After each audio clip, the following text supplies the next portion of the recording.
With the Eagles looking for their 10th straight win, facing the Steelers on Sunday, all's good, right? Well, where's the brotherly love, Philly? After Philly's win over the Panthers, A.J. Brown said Philly's passing needed improvement. Seemed like a dig at Jalen Hurts, Philly's next to last in passing yards per game. And then Brandon Graham made comments indicating there was some love lost between the two of them. And then he backtracked, and what a mess. Now, Wednesday, Brown said the media's perception of his comments is not reality. They perceived what I said about passing and felt like it was an attack on Jalen, and I think that's what he did. You know, me and Jalen relationship is personal. BG was just being BG. He's emotional. In that case, he just misspoke. You know, me and Jalen are good. He knows I had a lot of love for him, just like I got a lot of love for all these guys. And ultimately, you know, he's a guy that's a competitor. You know, he wants to win. He damn sure wants the ball. And he wants to make an impact in the game, and I respect that. We are moving on. It is the Pittsburgh Steelers this week, not the A.J. Brown and Jalen show. It is the Pittsburgh Steelers. That's it. All right, offensive lineman Jordan Mailata saying move on. So let's move on to Harry Douglas and Jason McCourty.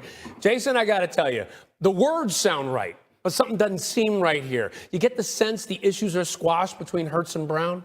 I don't. As much as Jordan Mailata is convincing us just move on, it's not the Jalen and the AJ show, it feels like it is. When we first put that graphic up, they're looking to go on a 10-game winning streak, but still this is the conversation that's being had. I think it was obviously Brandon Graham's comments that really sent the smoke signals out there, because there has to be something going on between these two players that they're trying to figure out. Listen, when you're winning football games, from my perspective, just shut up and go win football games. If there's something that you have to improve on, when you get on the practice field, when you get in meetings, continue to talk about those things and work on those things. But when you're winning, go out there and enjoy it and have fun, because it's hard as hell to win football games in the National Football League. So enjoy that ride and continue to try to improve your team. So, J-Mac, you played in the league for over 10 years. I played 10 years. And what we know about a locker room is that guys aren't always going to be on the same page. Absolutely. Or feel a certain way about one another. But it cannot, you know, mess up the chemistry on the football field. Guys have families. You have coaches depending on you, their jobs, that whole nine.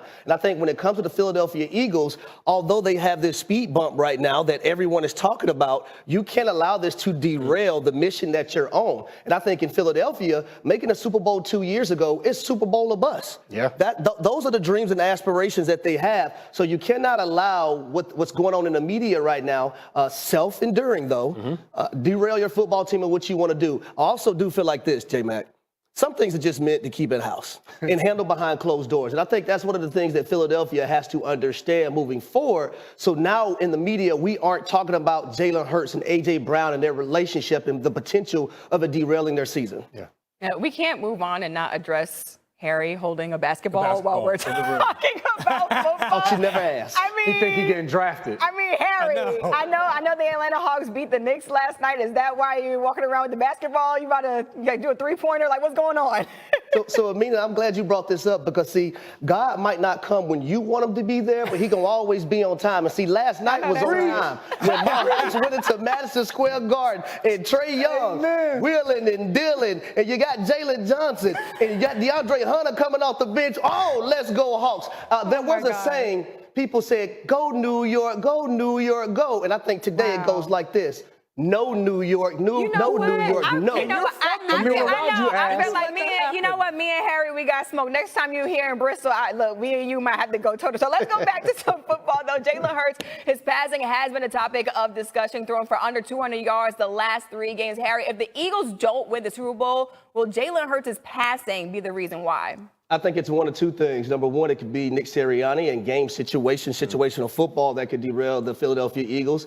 But then the pass game. You know, they're 31st right now in the NFL, only averaging 180 yards per game in the air. And when you're playing teams like the Detroit Lions, or if you get matched up in the Los Angeles Rams make the playoffs, you got to be able to pass the football and go up and down the field. And that pass game has to be an integral part. For Jalen Hurts, you got to be precise. You can't hold the football. You have to go through your reads correctly and be able to deliver. This is the passing game that has A.J. Brown, Dallas Goedert, and also Devontae Smith. So I don't feel like we should wouldn't be up here talking about the pass game being a deficiency of this football team. So for Jalen Hurts moving forward, make sure you get it right. Yeah, you have to continue to work on it, but at the same time, this team has found their identity. It's running the football and it's taking those play-action shots. They tried it the other way early on. It wasn't working. The turnovers and everything for Jalen Hurts. So what they're doing right now is working. He just has to continue to progress that. Yeah, look, I can't stop focusing on the fact that Harry just tried to play me on national TV, talking about no New York, no New York. You know what, Harry? I can't. You know, I thought we was friends. Look, you know what? Let's just go to break. It's a potential. And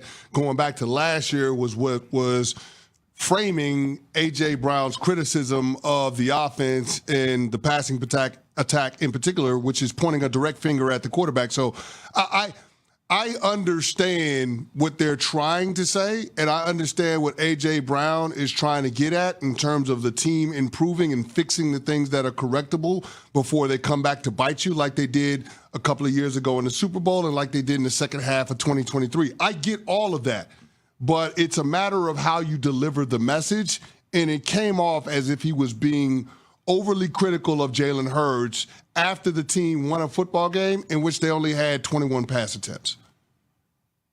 They don't have to throw the ball to win football games right now. They just don't.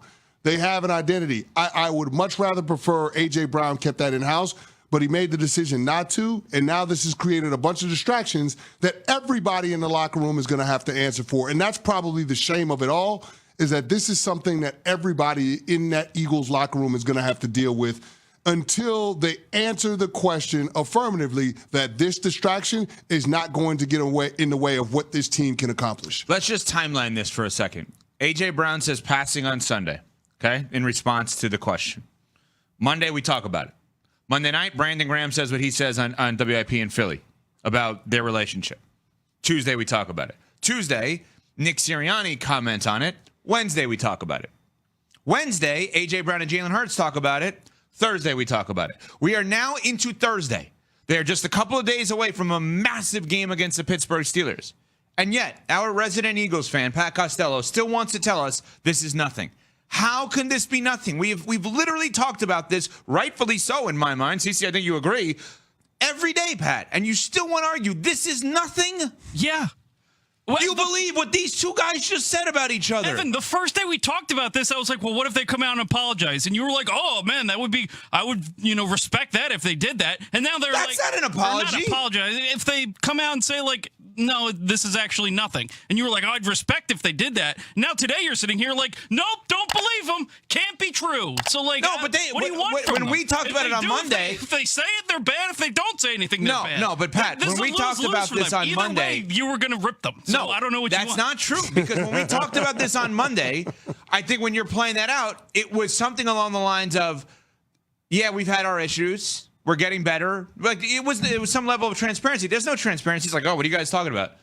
Like, as if we didn't hear what Brandon Graham said. If I would have said to you a week ago, prior to these comments, as an Eagles fan, because every fan base in the country, for every sport, has their list of people with their team that don't have to be the biggest stars, but they're the most respected voices. Yeah. Okay? If I would have said to you, Pat, whose opinion on your team do you care about the most? My guesstimation is you would have said a big three over the last however many years. Jason Kelce, Fletcher Cox, Brandon Graham. Is that fair? Yeah, relatively speaking, yeah. Okay, so one of those three said what he said, and I'm now not supposed to believe him? Yeah, and we've talked about this. That's fine. It's fine that this all happened because they're all going to be playing on Sunday, and they're all going to be in the playoffs. And at the end of the day, they have a great chance to win the Super Bowl still. So what does it even matter? Well, like, why do we care? Maybe they come up short. Maybe But Pat, I guess the point is, last year around this same time, we said the same thing about the Philadelphia Eagles. They got a great chance of being able to win the Super Bowl. They'll be in the playoffs. Mm-hmm. And then the bottom dropped out of the team. Mm-hmm. And this, in hindsight, was a part of the reason why. The relationship between A.J. Brown and Jalen Hurts, and then the relationship between Jalen Hurts and Nick Sirianni. Those were the things that people pointed to early this past offseason about why the Eagles collapsed down the stretch, losing 6 of their final 7 games. And so we're wondering whether or not this is another one of those inflection points for this team that we all... Eagles Nest News. Tensions in the Eagles locker room. Will they affect the team's Super Bowl aspirations? Hello, Eagles fans. Welcome back to Eagles Nest News, your go-to channel for everything Philadelphia Eagles. In today's video, we have to talk about some tension brewing in the Eagles locker room. Despite their impressive 9-game win streak and their pursuit of a 10th straight win this Sunday against the Pittsburgh Steelers, there's some drama that has been unfolding behind the scenes. Now, it's no secret that winning can sometimes reveal cracks in the foundation, and it seems like we're starting to see a bit of that with the Philadelphia Eagles. After the Eagles' victory over the Carolina Panthers, wide receiver A.J. Brown made some comments about the team's passing game. While it may have seemed like a straightforward observation, it's causing a stir, particularly because of how some interpreted his words as a critique of quarterback Jalen Hurts. After the win, A.J. Brown said that the Eagles' passing game needed improvement. Philly fans immediately took to social media, and media outlets ran with it, questioning whether these comments were a direct dig at Jalen Hurts, who has been under a lot of pressure this season. The Eagles are currently ranked near the bottom of the NFL in passing yards per game, and Brown's statement only added fuel to the fire. To make things even more complicated, defensive end Brandon Graham chimed in. He made comments that hinted at some possible tension between Brown and Hurts, which he later walked back. Graham, being the emotional player he is, mentioned that he misspoke and that everything was fine between the two players. But once something like this makes headlines, it's hard to shake off. And now, even though the team has publicly addressed the issue, it feels like the media storm won't go away anytime soon. On Wednesday, A.J. Brown made it clear that his comments about the passing game were not meant as an attack on Jalen Hurts. He emphasized that his relationship with Hurts was personal and that they were good. Brown acknowledged that his comments had been misinterpreted and that there was no animosity between him and Hurts. Both players have a deep respect for each other, and A.J. went on to say that Hurts is a competitor who wants to win just as much as he does. In fact, Brown has a lot of love for Hurts and for all his teammates. So it seems like this whole drama may have been blown out of proportion. But still, there are lingering questions. How much did this tension really affect the locker room? And should the media and fans be worried about the impact on the Eagles' performance? Let's dive into this a little deeper. As much as people want to focus on A.J. Brown and Jalen Hurts, the truth is the Eagles have a bigger task ahead of them. They are looking to extend their win streak, and they need to focus on the game at hand, this Sunday's matchup against the Pittsburgh Steelers. Jordan Mailata, the Eagles' star offensive lineman, said it best when he stated, "Let's move on." The Eagles can't afford to get distracted by any off-field drama, no matter how juicy the headlines are. This team is on a mission to go back to the Super Bowl. In 2022, they were one of the most dominant teams in the NFL, and they are clearly still in the hunt for the big prize. But the pressure is mounting, and they need to maintain their focus. Distractions, like what we're seeing with A.J. Brown and Jalen Hurts, should be handled behind closed doors. The locker room is a place for unity, not for airing grievances. Now, let's talk about the passing game. As we've already mentioned, the Eagles have been struggling in this department. They're ranked 31st in the NFL in passing yards per game, and over the last 3 games, Jalen Hurts has thrown for under 200 yards. This is concerning, especially when you consider the competition the Eagles may face in the playoffs. Teams like the Detroit Lions and the Los Angeles Rams have high-powered offenses, and if the Eagles want to compete with them in the postseason, they'll need to be able to move the ball through the air effectively. But is Jalen Hurts the sole problem? Not necessarily. The Eagles have built an identity around their ground game and play action, and that has worked for them so far. Hurts has been making plays with his legs, and the Eagles' offense has been clicking. But the passing game still needs some improvement, and A.J. Brown's desire to see that improvement isn't unfounded. Brown, along with other weapons like Devonta Smith and Dallas Goedert, are talented receivers, and they want to be more involved in the offense. So, the question remains, will the passing game be the Eagles' downfall come playoff time? There are 2 key factors here. One is Hurts' development as a passer, and the other is Nick Sirianni's ability to adapt the game plan to ensure that the passing game is more efficient when needed. The Eagles coaching staff needs to make sure that Hurts is getting the ball to his playmakers in key situations, and that they're prepared to throw the ball when the running game can't carry the team. This is something the Eagles will need to work on heading into the postseason. So, should we be worried about the potential fallout from A.J. Brown and Jalen Hurts' comments? The reality is that locker room issues can certainly have an impact on a team's success. As Jason McCourty pointed out, when you're playing in the NFL, you have a responsibility to your teammates, your coaches, and your fans. If there's a rift between two of your star players, it's something that needs to be addressed quickly and efficiently. The last thing the Eagles need is drama that distracts them from their goal of winning the Super Bowl. However, there's still time to smooth things over. The Eagles are a talented team, and they have the pieces to succeed. Jalen Hurts is a proven leader, and A.J. Brown is one of the best wide receivers in the NFL. If they can put the drama behind them and stay focused on the task at hand, there's no reason why the Eagles can't make another deep playoff run. Despite the recent drama, the Eagles' future looks bright. They have one of the most talented rosters in the league, and they're still on track to contend for a Super Bowl. The key now is to stay focused, work through any issues quietly, and get back to what they do best, winning football games.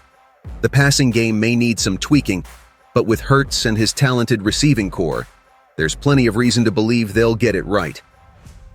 As we head into Sunday's game against the Pittsburgh Steelers, the Eagles need to put this behind them and focus on what really matters: winning. Let's hope they can keep their heads in the game and avoid any more distractions moving forward. What do you think, Eagles fans? Is this drama between A.J. Brown and Jalen Hurts something to be concerned about? Or is it just media noise? Do you think the Eagles can improve their passing game in time for the playoffs? Drop your thoughts in the comments below. And if you enjoyed this video, make sure to like, subscribe, and hit the bell icon so you don't miss any updates from Eagles Nest News. Let's go Birds! Fly, Eagles, fly!